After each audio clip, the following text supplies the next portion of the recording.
Boa tarde. Nós estamos aqui para dar início a uma série de filmagens, né, sobre o estágio de pós-doutorado do Bruno Simões Gonçalves, que está aqui ao meu lado. O Bruno vem da graduação em Psicologia, com mestrado em Serviço Social, doutorado também em Serviço Social, e hoje ele está aqui para falar do seu tema do estágio de pós-doutorado que realiza no LAPSIAFRO, Laboratório de Psicologia e Informações Afrodescendentes.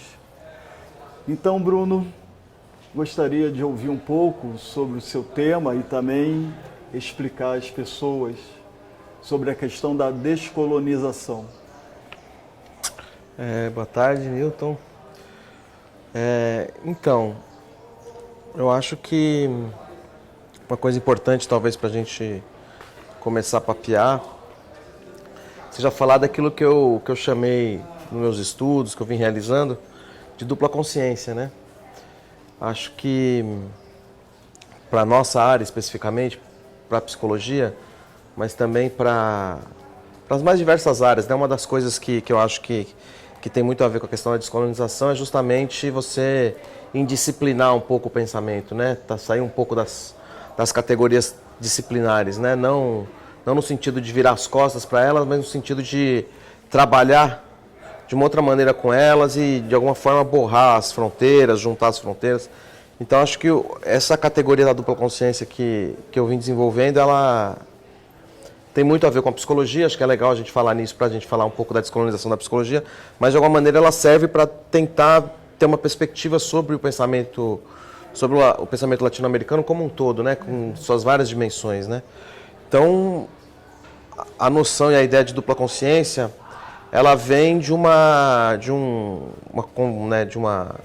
constatação histórica, digamos assim, que o nosso continente, ele, digamos assim, a fundação dele enquanto identidade, enquanto formação geoterritorial, geopolítica, geohistórica, ele tem a sua gênese no processo do início da colonização, no século XVI, e que tem como característica central uma violência estrutural absolutamente radical, né?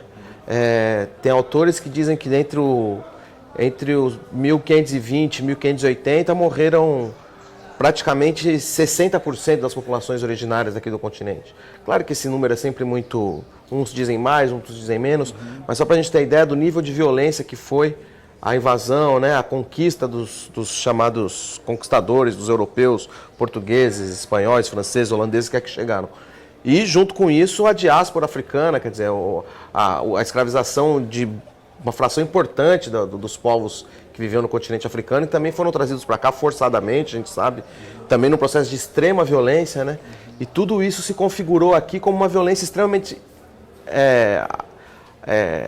radical mesmo e genocida, e que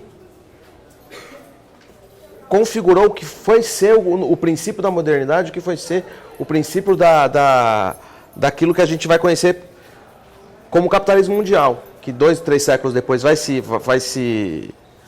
configurar a partir da Revolução Industrial como aquilo, mas já começou ali naquilo que o Marx chamou de acumulação primitiva, nesses 2, 3 séculos primeiros, já começou a acontecer.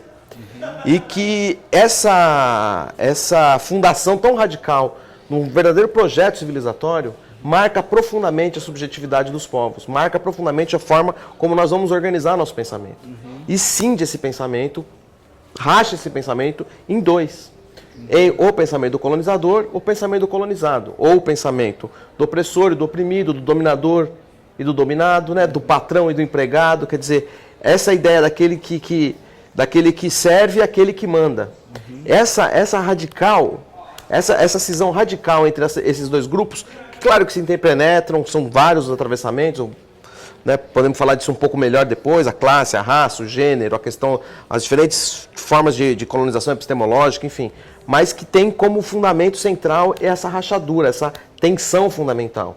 E que ela vai estabelecer a nossa consciência de si próprio, nós latino-americanos, que naquele momento não nos chamávamos assim, mas que vamos construir essa noção que ao longo dos processos históricos, das camadas históricas, a partir de uma dupla consciência. Quer dizer, cada um de nós, no lugar que ocupa, carrega uma dupla consciência, uma consciência cindida. É como se nós tivéssemos o Mariátegui, um pensador que eu gosto muito, peruano. Ele tem um texto dele comentando uma peça de teatro, se eu não me engano, uma literatura, ele gostava muito dessas coisas, que fala que nós temos duas almas que estão em luta, uma luta agônica, que nós carregamos uma luta final dentro de cada um de nós, como se fossem dois atores, duas almas agonizando e lutando uma luta radical de vida ou morte. É um pouco essa imagem que parece que, para mim, dá o contorno do que a gente pode chamar de uma dupla consciência. Quer dizer, há em cada um de nós essa luta entre o colonizador e o colonizado, entre o dominador e o dominado, entre o opressor e o oprimido, né? Entre aqueles que são colonizados e aqueles que vieram colonizar, né? Dentro da gente. E nesse sentido, enquanto me parece que você já está apontando para a questão da mestiçagem, da questão da colonialidade, do poder, de acontecimentos históricos. Então, como é que você pensa, né, nessa série de programas, está encaminhando tal questão? Então, tem aí, partindo desse pressuposto que eu falei aqui da dupla consciência, né, então a gente tem que se aproximar um pouco e ver um pouco como é que ela foi se conformando na nossa consciência, no nosso território, na nossa vida cotidiana. E uma das coisas que ficou muito marcada nesse momento, no século XVI, esse momento inicial da colonização, após um processo de profunda, de radical violência contra os povos daqui, contra os povos trazidos, escravizados e tudo. Os próprios povos que vieram como colonizadores, que também eram, na sua maioria, pobres e jovens, enfim, e que vieram em condições bastante difíceis também de vida e tal. Você tem um fenômeno que é o seguinte: teve que se reinventar um modo de civilização. Se você imaginar, a boa parte desses que vieram nas naus portuguesas, europeias, enfim, nos diferentes países, que muitos deles ficaram aqui e saíram muitos degradados lá da Europa. Eles eram degradados, eles eram expulsos e tal, um pouco diferente das colônias de povoamento lá da América do Norte, chamada América do Norte, né? Muitos deles eram degradados, principalmente nesse primeiro momento. Juntou com isso essas populações vindas de África que foram escravizadas, elas também tiveram que reinventar o seu modo de vida aqui, em condições dificílimas, né, escravizadas, mas de alguma forma também tiveram que reinventar tudo, os seus modos de viver, os seus símbolos, suas formas de comer, de amar, de rezar, de olhar as estrelas, tudo. E os povos que estavam aqui foram desagregados completamente, desarticulados nas suas relações, né, nas relações que eles mantinham com uma certa estabilidade, com suas guerras e violências também, mas com uma certa estabilidade, foram revolvidos, né? O fim do mundo começou no século XVI para esses povos aqui. Então, essa forma de reestruturar completamente a vida, eles tiveram que fazer novas articulações entre si, criar formas novas de viver, criar modos de vida novos. Essa bricolagem, esse jeito de colar as coisas, esse jeito de ter que plantar uma nova forma, de ter que rezar de uma nova forma, de ter que usar uns elementos que você não lembra mais, mas que eu como povo vindo da África não lembro mais, mas aquele povo indígena que está aqui me lembra, eu pego dele, e aí eu uso as plantas dos europeus que pegaram dos árabes para trazer para cá, para a gente refazer, e vai refazendo essas formas de vida. Tudo isso é o que caracteriza aquilo que ganha o nome de maneira mais presente como mestiçagem. Quer dizer, a ideia de que você vai tendo uma bricolagem, ou formas de interação, formas de articulação de elementos culturais, elementos éticos, elementos políticos, elementos das mais diversas formas do viver humano, que vão se articulando de maneiras radicalmente novas a partir do século XVI e conforme o tempo vai passando. Esta lógica é a lógica mestiça, quer dizer, uma lógica de articulação dos povos que na conformação de novas identidades. essa presença da mistura, essa presença do jeito de se articular, pegando diferentes modos de vida, diferentes cosmovisões e tentando montar novas e montando isso por uma questão de sobrevivência, para conseguir se reproduzir, criar seus filhos, morar, sobreviver, ela tem uma porção que ela, de alguma maneira, no crivo do opressor, ela vai tentar ser estruturada numa hierarquia que produza, de alguma maneira, a finalidade última da colonização, que era a acumulação e dominação dos povos, dominação para a acumulação primitiva, né? Para que poucos pegassem a riqueza desses povos todos para si, levassem para a Europa, aquela história, prata, ouro, as riquezas vegetais, como o Sérgio Buarque de Holanda chama, o milho, o café, enfim, o pau-brasil. Isso se estruturou naquilo que um sociólogo que eu gosto muito, também estudei bastante, que é o Aníbal Quirrano, que fundou essa categoria da colonialidade do poder, que hoje são os estudos da colonialidade, que está muito, muito forte aqui na América Latina, e que eu sou também um observador, um atento e tal. Essa estrutura hierárquica que se formou é o que ele vai chamar de colonialidade do poder, que é o que vai estruturar toda uma epistemologia, um modo de ser, um modo de dominar, um modo de pensar do colonizador. Quer dizer, a partir de 4 fundamentos básicos, que é a questão da raça, né? A ideia de que a diferença, uma diferença do que hoje nós chamamos de diferença biológica, ela dá status de maior ou menor humanidade para os seres. Então, junto com isso, o controle do trabalho, quer dizer, a ideia de você usar da raça como uma forma de você mediar as formas de controle do trabalho, ou seja, as populações chamadas negras, que eram essas vindas de África, servem para um determinado tipo de trabalho, as populações chamadas indígenas servem para outro tipo de trabalho, servem para uma determinada articulação, as mulheres indígenas para um determinado tipo, as mulheres negras para um determinado tipo, né? Você cria toda uma hierarquia em torno do controle do trabalho para a produção de mais-valia, para a produção de mercadoria, que tem como seu fundamento essa classificação social com base na raça. Junto com isso, o gênero, né? Quer dizer, a ideia de que absolutamente o patriarcado ou os patriarcados atravessando tudo isso e também modelando essa forma da colonialidade do poder, essa forma hierárquica, esse padrão de poder que vai estabelecer as relações dali para diante. E junto com tudo isso, articulando isso numa categoria de pensamento, de modo de simbolizar, de modo de se pensar, de se entender, isso para nós na psicologia é especialmente importante, a epistemologia eurocêntrica, quer dizer, uma epistemologia que dá toda a base, todo o fundamento para essas diferentes formas de violência absurda que estão se combinando, ganharem um certo respaldo, um certo substrato filosófico.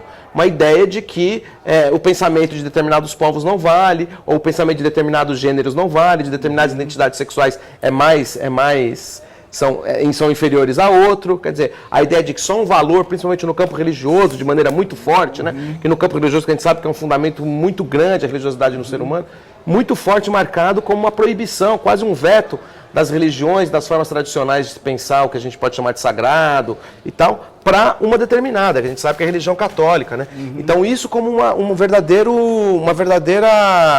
expropriação simbólica, expropriação dos modos de pensar da vida. Então, epistemologicamente, raciologicamente, pensando raça como essa categoria, o gênero, e a questão do controle do trabalho, quer dizer, essas 4, digamos, feixes articulados vão formar essa estrutura da colonialidade do poder, que é o que vai fundamentar toda essa estrutura que foi se reatualizando. Hoje, nós estamos em plena vigência, em crise, mas em plena vigência da colonialidade do poder, que ela não aconteceu só lá na colônia e não acabou com a independência, ela continua e permanece.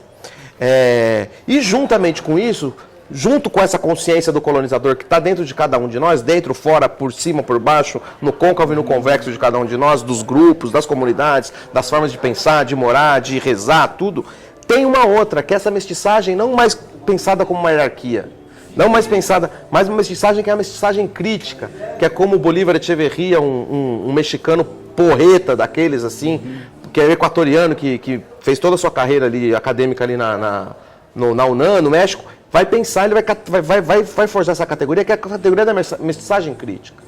Que é o quê? Que é essa lógica da bricolagem, essa lógica da invenção de novas formas de vida, a invenção de novas identidades, só que com um caráter que é sempre pensando uma maneira de ou de resistir ou de anunciar uma alternativa ao sistema colonial, ao sistema moderno, ao sistema do capital. Quer dizer, são formas de se relacionar que vão sempre buscar uma nova coisa. Um grande exemplo que ele coloca são as missões, que muitos vão falar que é o primeiro experimento socialista, é uma ideia muito polêmica, uns falam que sim, outros falam que não, mas que é o primeiro experimento comunista ou socialista da história, foram as missões jesuíticas aqui, né?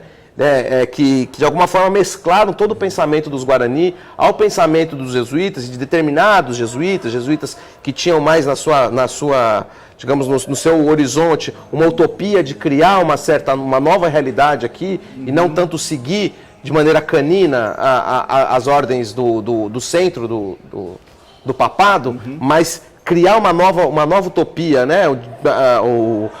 Uns que andavam com o livro do Thomas Moros debaixo do braço, você lê isso aí por aí, lendo um pouco as descrições, e quer realmente montar um pouco essa nova realidade própria da América Latina. A América Latina ela nasce sob o signo da utopia, sob o signo de uma nova realidade que vai ser inventada, aqui talvez um pouco como eles, dentro de uma terminologia cristã, um certo paraíso, mas que não é bem isso, mas é a ideia de onde vai se forjar essa ideia de igualdade, onde vai se forjar essa ideia de fraternidade, muito disso que lá na Europa vai virar os grandes temas da Revolução Francesa e dos liberais, aqui já está se forjando com esses caras aqui que vão ver, ao ver na vida indígena, não sei se existia isso na vida indígena exatamente como eles viam, mas que eles viam aquilo e planejavam, vai se tornar reflexões que mais para frente vão se tornar reflexões sobre a igualdade, quer dizer, você tem nesses exemplos, e aí você vai ver em vários exemplos estéticos, com o barroco, o etos barroco,